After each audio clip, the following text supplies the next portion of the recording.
Hello everyone, কথা ধারাবাহিকের আজকে শুরুতেই দেখতে পারবেন এভি কথার আঁচলটা ঠিক করে দেয় আর বলে, দেখ স্টোরে যাচ্ছিস, খুব গরম পড়েছে, অনেকটা করে জল খাবি, আর তোকে যে আমি পেনটা দিয়েছিলাম তুই নিয়েছিস, এই নে।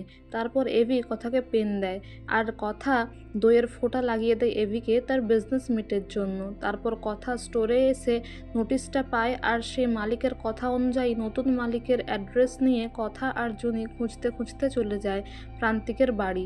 এদিকে এভি তার বিজনেস মিটে আসে এবং 300টা ব্রাঞ্চ সে খুলতে চায় সেই নিয়ে মিটিং করতে থাকে, সাকসেসফুলি প্রেজেন্টেশনগুলো শো করতে থাকে। কিন্তু এভির খুব গরম লাগলে তার রুমালটা দিয়ে ঘামটা মুছতে থাকে, কিন্তু তার দইয়ের ফোঁটাটা যেন না মুছে যায় সেটা চেক করতে গেলে স্যান্ডি পাশ থেকে বলে, বুঝতে পারছি, কিন্তু দইয়ের ফোঁটাটা মুছা গেল না, তাই না?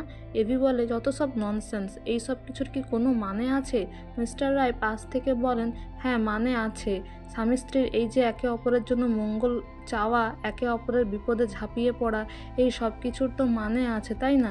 তারপর এভি মনে করে যে কথা ঠিক আছে, তো ওর তো কথা হারবালেই থাকা, কি হবে, কোনো কিছু হবে না, শুধু সুপারস্টিশন এগুলো। তারপরে কথা আর জুনি সেই নতুন অ্যাড্রেসে গিয়ে দেখে যে সেটা প্রান্তিকের নতুন বাড়ি, আর প্রান্তিক বলে, আমি চেঞ্জ হয়ে গেছি, ভালো মানুষ, অসুবিধার কিছু কারণ নেই, আমি শুধু কথা হারবালের মালিকের সাথেই কথা বলতে চাই, অন্য কারোর সাথে কথা বলবো না। এদিকে কথা বলে, প্রান্তিকের কাছের থেকে আমাকে জায়গাটা যেভাবে হোক নিতে হবে, আমি কথা বলতে যাচ্ছি, তুই এখানেই থাক। এদিকে প্রান্তিক বলে, আপনাকে বাইরে রাখলাম কারণ আপনি এভিকে খবরটা দেবেন যে কথাকলিকে মেরে ফেলেছি। এদিকে কথা ভেতরে যায় কথা বলার জন্য, কিন্তু প্রান্তিক তার রিমোট দিয়ে দরজাটা বন্ধ করে দেয়, যেটা কিছুতেই খোলা যায় না। কথা বারবার বলে দরজাটা খুলতে, কিন্তু প্রান্তিক শোনে না, বলে, আমি কিন্তু খুব ভালো এন্টারটেন করতে পারি, আমার নিশানা একদম নষ্ট হয় না। তারপর সে ছুরি ছুঁড়তে থাকে কথার দিকে। এদিকে এভি প্রেজেন্টেশনের মধ্যে ব্যস্ত থাকলে জুনি ফোন করে আর সবটাই বলে